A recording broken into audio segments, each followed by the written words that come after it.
We're going to move right into our show today. We have great guests, people who are representing us who've been, again, we talk about building your own table all the time. Build your own table. If you're not being invited, if people aren't seeking you, but you know you've got something inside, you know you've got something to offer, you have something to give, you have something you just can't stop thinking about that you know will make this country a better place, then build your own table. My first guest today did exactly that. Darrin Parrent created Back the Badge USA to support our defenders, to support those on the front lines. As we have seen in the last few years, they've been losing funds instead of getting the help and support they need. They are being defunded across the country. Darrin's joining us on America's Mom. Thank you so much for being with us today. Thank you, Sherronna. It's good to be here. Well, tell us a little bit first about why you decided to build your own table with Back the Badge USA. Well,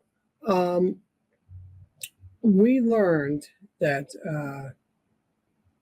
many police vehicles do not have medical equipment. And that was after we started Back the Badge USA. What we originally wanted to do was offer scholarships to those who sought to become a first responder, police, EMS, fire, and get scholarships to them as they sought to become a first responder. And we also wanted to highlight the good work that the first responders, especially law enforcement, are doing in the community, the importance of their role, and to promote that within the community, to do tribute memorials for those who had fallen in the line of duty, et cetera, et cetera. But then we learned that about 50% of the police vehicles and some fire vehicles do not have a trauma bag, or much less a full medical bag with trauma supplies in it. They don't have that in their vehicles. Wow. And they could use that because often the police are the first at the scene. Then they wait for fire, paramedics to arrive 5, 10, 15 minutes later, whatever. But if they had something like a cat tourniquet, this is what the Navy corpsmen have when they follow the Marine Corps into combat application tourniquet. If they had something like a cat tourniquet, they could put it on that person, stop the bleed as an intervention, then that person will be stabilized until the ambulance arrives, gets them to the hospital, etc. So we put together these medical bags. We donated 15 of them to a small Arizona town that did not have any equipment in their vehicles, with plenty of tourniquets, plenty of pressure bandages, which is this baby here. And these are used by the military also. And we did that there. Then we did it in Minnesota in August of 2021, and also Wisconsin, Mr. Lindell's home state. And then recently we did our largest donation of medical bags to Wilson County, Texas. And that was 97. Darrin, I don't want to interrupt you at all. 97 bags were donated. It just seems like this is a basic need, to be able to save a life. That's the goal. They want to get there. They want to help. They want to intervene, and they don't have the tools already. What I love about your program and what you did is you didn't say the government needs to provide this. You said, we're going to provide this. So you actively go around, you seek sponsors that help they give their own personal contributions to put these bags together. I can't imagine being a first responder, getting to a site where someone's injured, about to expire, because I can't do anything for them because I don't have the necessary tools to help save their life. Can you imagine what a helpless feeling that would be? You literally are a first responder and you can't do anything. Well, thank the politicians for that. But my point is, there are things that we give them to make that intervention. And here's the thing. The more of this we do, the more the towns in the area that don't have the equipment say, hey, wait a second, we'd like to have that. And then they can just go put pressure on their elected officials, okay? So getting this equipment into the hands of the people who need it, that's a vital thing. So they can make that intervention.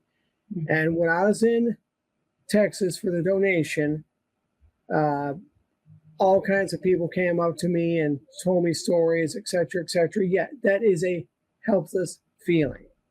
One of the additional ingredients that we just put in the bag, it's in the trauma bag and the main bag. Trauma bag attaches to the back. It tears away if you need to hand it off to somebody. That's this stuff here. And Mike Lindell talks about this a lot. He says that they use it at My Pillow if someone gets a bad cut. Bleed Stop. Bleed Stop made a big donation to Bleed Stop, so that's in the bags now. They're about $450 each, all the equipment that's in them, but it's life-saving equipment. They got their equipment in Wilson County and where else we've been. There's lots of areas that want us. There's an area in Mississippi where Elvis was born, by the town Elvis was born in, South Carolina, Arizona. I spoke to a police chief in Arizona, and he said, we do have stuff. Those plastic kits that you get at Rite Aid? Mm-hmm. He says, literally, they have those in their car. If you could help us out. I said, Chief, I'll get back to you when we can. So we got this big list. We've even got a major university's medical school. I kid you not. The police department for that medical campus of that university is like almost as big as UCLA, but not them. They don't have equipment in the back of their vehicles. I know how to solve that. We don't give them a thing. We just let the booster club and let the alumni president know about that. That'll be solved in a week.